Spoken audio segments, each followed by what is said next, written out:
तयार झाला आपला मटण मसाला। खूप छान लागतो कारण मी सगळे मसाले व्यवस्थित प्रमाणात घातलेले आहेत आणि कलर बघा कसा लाल छान आलेला आहे। तुम्हीही करून बघा। आवडल्यास लाईक कमेंट आणि सबस्क्राईब करायला विसरू नका फ्रेंड्स। हॅलो फ्रेंड्स, कसे आहात? आज मी बनवते मटण मसाला। त्याच्यासाठी मी मटण चांगलं शिजवून घेतलेलं आहे। शिजवताना त्यात मी आलं लसूण आणि कोथिंबीर घातली होती। आलं लसूणची पेस्ट आणि कोथिंबीर टोमॅटो घातला होता। इकडे आहेत आपले गरम मसाले, हे आहे सुकं खोबरं आणि कापलेला कांदा आहे, टोमॅटो। तर आता आपण मटणला फोडणी मारूया। आता खोबरं आणि कांदा, आलं लसूण पेस्ट सगळं लाल झालेलं आहे, छान खरपूस भाजून झालेलं आहे। आता घालूया तिखट। तिखट तुमच्या चवीप्रमाणे वापरा। हा माझा घाटी मसाला आहे, कमी तिखट असतो। हळद थोडी, धना जिरा पावडर, गरम मसाला हाही मी घरीच बनवते। सगळे मसाले मी घरीच बनवते, एकही मसाला मी बाहेरून विकत आणत नाही।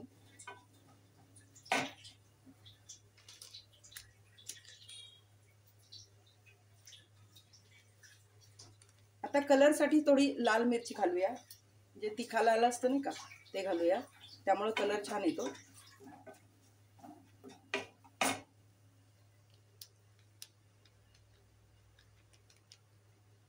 एकदम लाल कलर येतो। आता हे तयार झालंय। आता आपण याच्यामध्ये मटण घालूया। इकडे मी छान शिजवून घेतलेलं मटण होतं, तर आता आपण ते घालूया।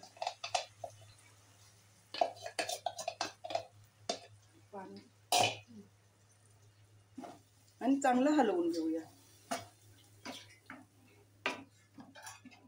हे बघा, आत्ताच तेल सुटलंय आणि लाल छान ग्रेव्ही दिसते।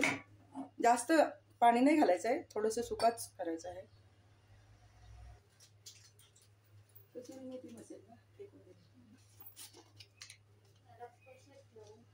आता घालते मीठ, कोथिंबीर।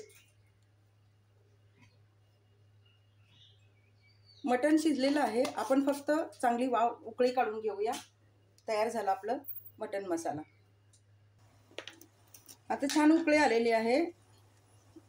इकडे मी गरम मसाल्याची पावडर करून घेतलेली आहे, गरम मसाले भाजून, जे खास नॉनव्हेज साठीच मी वापरते, ती घालूया।